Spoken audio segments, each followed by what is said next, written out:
Meu nome é Bárbara Farzin Garcia Costa e meu RA é 009366.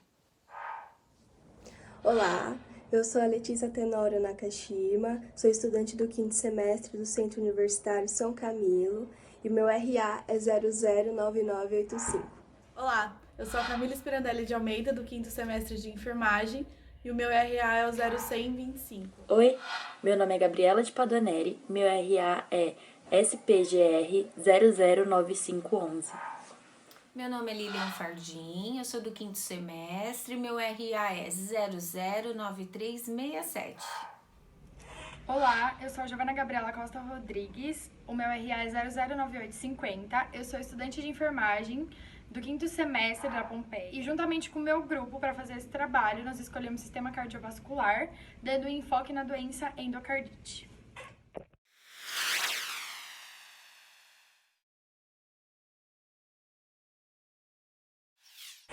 Falando um pouco então sobre o caso que nos levou à endocardite, era um jovem de 20 anos com doença cardiovascular hereditária, fazendo uso de álcool e drogas e tinha uma baixa condição socioeconômica. Ele acabou dando entrada no hospital após um acidente de moto e, ao dar entrada, a equipe de enfermagem não percebeu que ele tinha uma cárie dentária. Então, isso se agravou porque não houve uma higienização oral correta, deixou a desejar. Após isso, ocorreu uma infecção que posteriormente acabou gerando a endocardite infecciosa.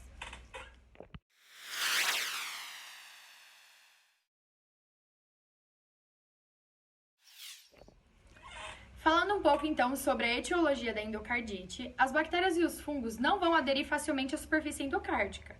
Muito menos uma infecção, porque não é fácil chegar ali, não é um processo simples. Então, sendo assim, precisam de dois fatores importantes e geralmente muito necessários para causar endocardite. O primeiro deles é uma anormalidade predisponente do endocárdio, como uma cardiopatia congênita. E o segundo fator são micro-organismos no próprio fluxo sanguíneo. Na maior parte das vezes, quem vai causar a endocardite são as bactérias. Mas isso não quer dizer e não vai descartar a possibilidade de fungos e outros micro-organismos causarem também a endocardite.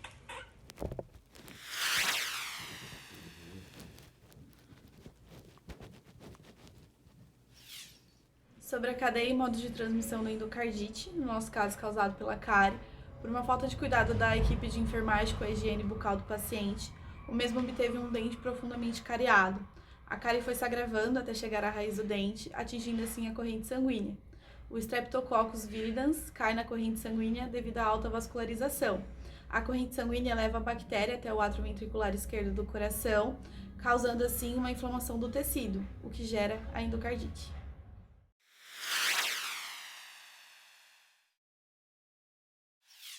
Agora, irei falar sobre a fisiopatologia da doença endocardite. A endocardite, ela é uma doença que afeta o endocárdio, isto é, ela provoca uma inflamação na membrana que reveste a parede interna do coração e as válvulas cardíacas. Ela pode ser classificada de dois modos, endocardite infecciosa e endocardite não infecciosa.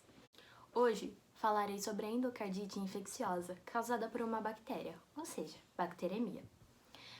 Quando a bactéria ela se instala, ela pode vir de diversas partes, como pele, mucosa oral, intestino, aparelho respiratório. No nosso caso, estamos falando sobre uma endocardite causada por uma cárie, ou seja, via oral. Após a cárie progredir e chegar na nossa corrente sanguínea, a bactéria ela vai se instalar no local lá no coração, que são as válvulas.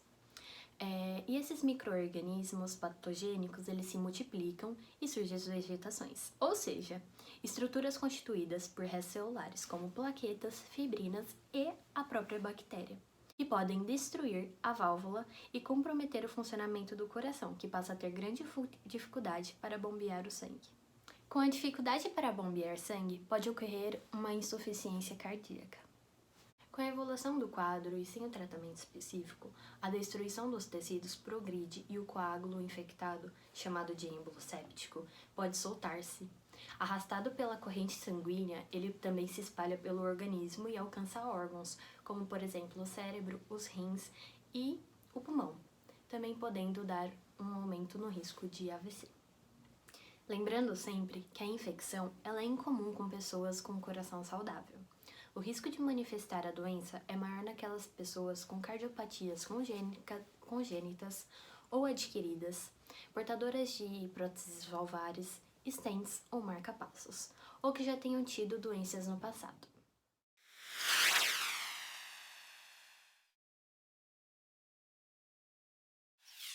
Agora, irei falar sobre os sinais e sintomas da endocardite. Pode ocorrer o aparecimento de um sopro cardíaco, febre alta, calafrios, suores noturnos, inchaço no pé, pernas e abdômenes, fadiga intensa, dor nos músculos, nas articulações e dor no peito, perda de peso e aumento no baço.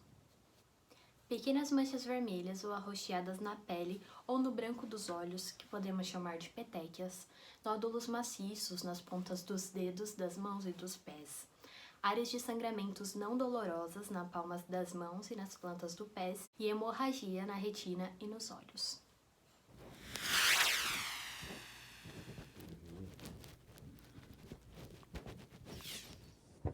O diagnóstico da endocardite, ele é muito importante e ele se dá por meio do exame físico do paciente, dos sinais e sintomas que esse paciente apresenta e do histórico desse paciente.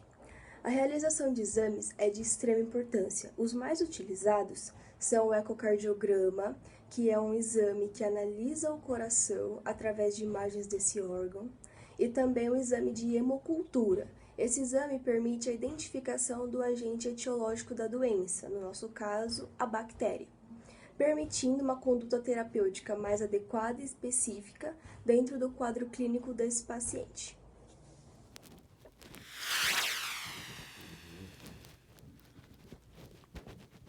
Eu vou falar sobre o conceito do agravo da endocardite infecciosa causada pela cárie dentária.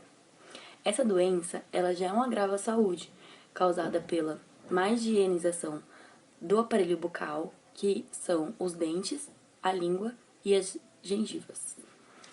Alguns fatores, como a diabetes mellitus, a má formação congênita das válvulas cardíacas ou até mesmo o transplante cardíaco, podem ser fatores que aumentam a probabilidade do micro-organismo se instalar no endocárdio, causando infecção. Sendo assim, o local da infecção pode sofrer perda de função. A necrose também acontece, que é a morte das células de um tecido. Como o tecido cardíaco é muito sensível, a insuficiência cardíaca pode aparecer, podendo evoluir para um óbito do paciente.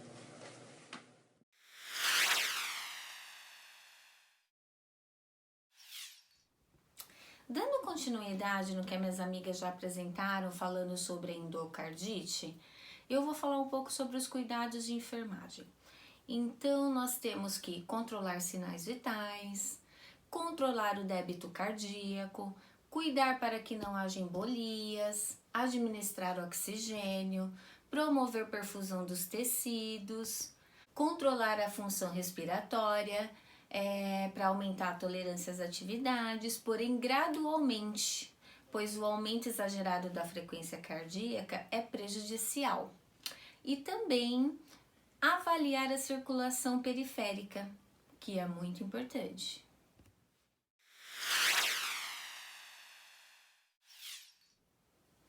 Agora nós vamos falar sobre as intervenções de enfermagem.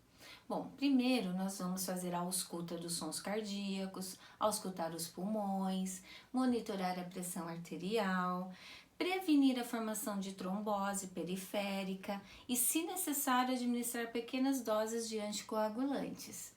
Nós também vamos monitorar a oxigenação sanguínea e monitorar o balanço hídrico. E esse foi então o nosso trabalho em relação à endocardite. E esse foi o nosso trabalho de endocardite. E esse foi o nosso trabalho de endocardite. E esse foi o nosso trabalho de endocardite. E esse foi o nosso trabalho de endocardite. E esse foi o nosso vídeo sobre endocardite.